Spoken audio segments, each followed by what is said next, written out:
Hello दोस्तों, आज हम जानेंगे 2001 में हुए केतन पारिक के केस के बारे में। केतन पारिक प्रोफेशन से तो सीए थे। उन्होंने अपने काम की शुरुआत हर्षद मेहता कंपनी में काम करके की। हर्षद मेहता भी बहुत बड़े स्कैम के लिए जाने जाते हैं। हमारे यहाँ कहते हैं ना, बुरी संगत का असर तो हमेशा बुरा ही होता है। केतन पारिक का स्टॉक ब्रोकिंग का फैमिली बिजनेस था। उसकी वजह से वो शेयर मार्केट को अच्छी तरीके से जानते थे और उनके पास अच्छा खासा एक्सपीरियंस भी था।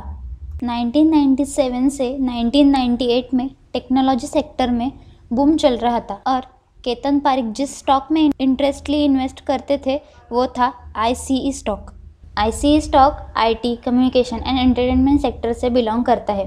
तो लोगों को ये लगने लगा था कि केतन पारिक जिस स्टॉक में इन्वेस्टमेंट करते हैं वो स्टॉक बढ़ जाता है। जैसे कि एचएफसीएल स्टॉक ₹42 से लेके 2000 तक बढ़ गया था और जी की प्राइस भी 30 से लेके 700 तक बढ़ गई थी। और ऐसे कई सारे स्टॉक थे जिन्हें वो K10 स्टॉक का पोर्टफोलियो कहते थे और ऐसा करके उन्होंने बहुत सारे लोगों का विश्वास पाया था और तब उन्होंने अपनी फर्म स्टार्ट की। बहुत सारे इन्वेस्टर्स अपने स्टॉक को आर्टिफिशियली बढ़ाने के लिए केतन पारिक को फंड देते थे। तो अब जानते हैं आर्टिफिशियल प्रॉफिट बढ़ाया कैसे जाता है। उसके लिए हमें जानना पड़ेगा कि पम्प एंड डंप स्कीम और सर्कुलर ट्रेडिंग होता क्या है।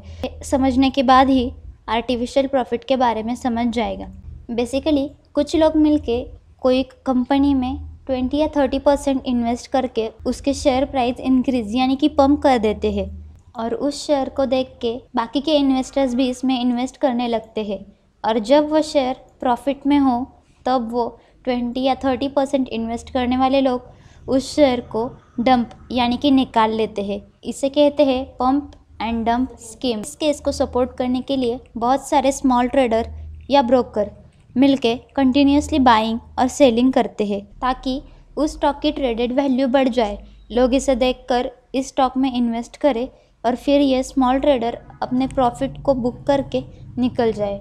तो इसे हम सर्कुलर ट्रेडिंग कहते हैं। तो अब जानते हैं कि केतन पारिक ने इसका यूज़ कैसे किया। केतन पारिक ने ट्रेड करने के लिए कलकत्ता एक्सचेंज को चुना क्योंकि वहाँ इतने स्ट्रिक्ट रूल नहीं थे।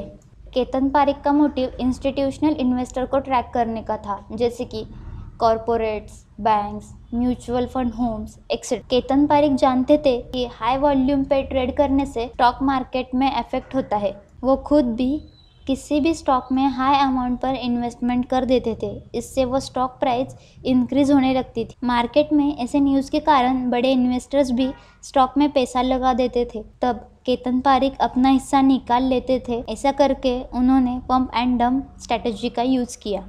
वो कुछ ऑपरेटर्स को भी मैचिंग ट्रेड प्लेस करने को कहते थे, यानी कि स्टॉक की सेम क्वांटिटी और सेम प्राइस पे बाइंग एंड सेलिंग करना। उससे वॉल्यूम बढ़ने लगती थी। इन्वेस्टर को ये लगने लगा था कि स्टॉक की प्राइस बढ़ने का कारण मार्केट की डिमांड है। अब सोचने की बात यह है कि केतन पारिक के पास इतना सारा पैसा कहाँ से आया होगा। तो उन्होंने कई सारे बैंक के रूल्स भी तोड़े थे।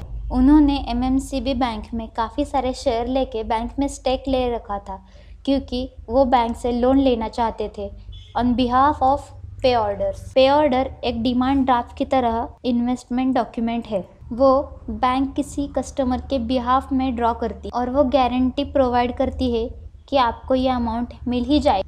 केतन पारिक बहुत ही कम अमाउंट रख के पे ऑर्डर इशू करते थे। पे ऑर्डर के थ्रू उन्होंने बहुत सारे बैंकों से लोन ले रखा था और बहुत सारे बैंकों ने उनके नाम पर पे ऑर्डर्स इशू किए थे और वो आरबीआई रूल के बिल्कुल भी खिलाफ था। जब 2001 में यूएसए का नैस्डैक टेक्नोलॉजी इंडेक्स क्रैश हुआ तो उसका इफेक्ट K10 स्टॉक पे भी आ गया एंड वो भी डिक्लाइन होने लगा और उसकी वजह से बैंक केतन को और शेयर प्लेटर रखने को कहने लगी या फिर बोरो अमाउंट को रिटर्न करने के लिए कहने लगी, जिसकी वजह से बहुत सारे म्यूचुअल फंड को लॉस होने लगा क्योंकि उन्होंने K10 में बहुत सारी इन्वेस्टमेंट कर रखी थी। इस क्रैश की वजह से इन्वेस्टर्स K10 शेयर में की गई इन्वेस्टमेंट को सेल करने लगे, जिसके कारण K10 को लिक्विडिटी क्रैशेस फेस करनी पड़ी और जिन ब्रोकर ने कोलकाता स्टॉक एक्सचेंज में केतन के बिहाफ स्टॉक को होल्ड करके रखा था, वो भी उसे सेल करने लगे। इससे मार्केट क्रैश हुआ और मार्केट में लिक्विडिटी आने लगी और रिटेल इन्वेस्टर को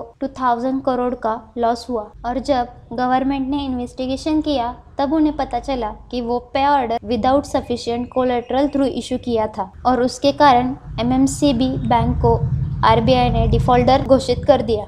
और साथ ही केतन पारिक को गलत तरीके से ट्रेडिंग करने की वजह से 15 साल तक स्टॉक मार्केट में ट्रेडिंग करने से बैन कर दिया और अरेस्ट भी कर लिया। ऐसे ही केस स्टडी आगे समझने के लिए हमारे चैनल को लाइक, शेयर और सब्सक्राइब करना मत भूलना।